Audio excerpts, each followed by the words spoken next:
Quand on veut faire reproduire sa chienne, si elle est inscrite au LOF, vous avez obtenu, quand vous l'avez acheté, un certificat de naissance. C'est-à-dire un papier sur lequel il y a toute sa généalogie, le nom de ses parents, sa date de naissance, son numéro d'identification, plus que tatouage. Donc vous avez ce document qui vous est remis en même temps que l'achat du chiot. Le LOF, c'est le livre des origines françaises. C'est le livre qui détient toutes les origines des chiens, leur pédigré, leur généalogie.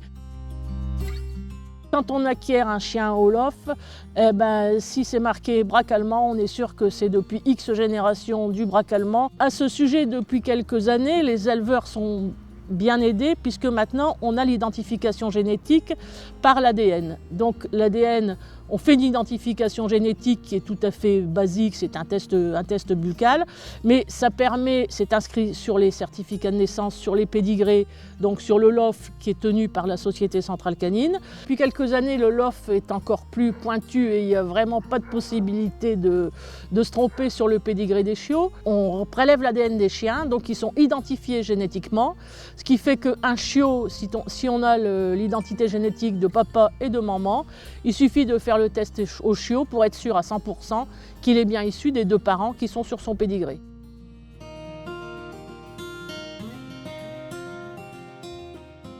L'intérêt d'utiliser un étalon à papier avec des résultats en concours, c'est tout d'abord que ces résultats lui ont été attribués par un étranger. Parce qu'on est tous pareils, son chien c'est le meilleur, c'est le plus beau. Là, c'est des résultats, c'est un étranger qui a regardé le chien avec un œil totalement neuf et qui a dit oui, ce chien, il tient la route et il va être améliorateur pour la race. Il y en a beaucoup qui disent « moi je veux pas un chien de field, moi je n'ai que des chiens de field » et ils vont tous à la chasse, qui peut le plus, peut le moins. Un chien de field, une fois que vous allez le remettre à la chasse, il faudra peut-être 1 ou 2 séances pour lui expliquer qu'il ne faut pas aller si loin, mais l'instinct est là. Et en général, il y a beaucoup de chiens qui font vraiment la différence entre la chasse le dimanche et quand ils sont en concours. Donc c'est quand même une garantie. Quand on vous présente un chien avec un carnet de travail qui est bien rempli, c'est vraiment une garantie de ses qualités de chasseur et d'arrêteur.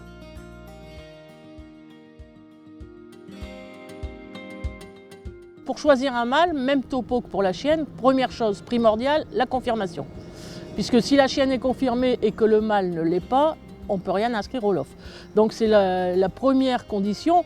Ensuite, si on veut être réellement sérieux et faire de la sélection, on fait les tests de santé, on fait l'identification génétique, donc l'ADN. L'identification génétique, ça peut se faire chiot.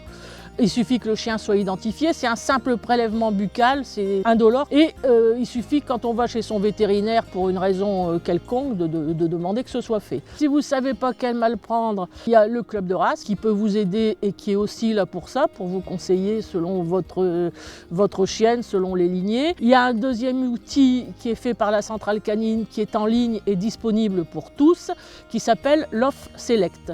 Donc il suffit d'aller sur Google et de taper LOF Select, donc L-O-F-S-E-L-E-C-T.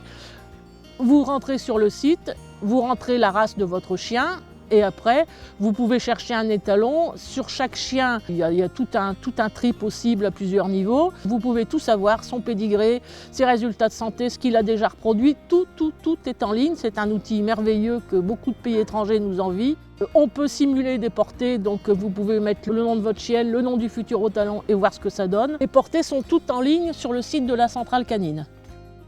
Le LOF Select, c'est ouvert à tous, c'est totalement gratuit et c'est tout à fait grand public.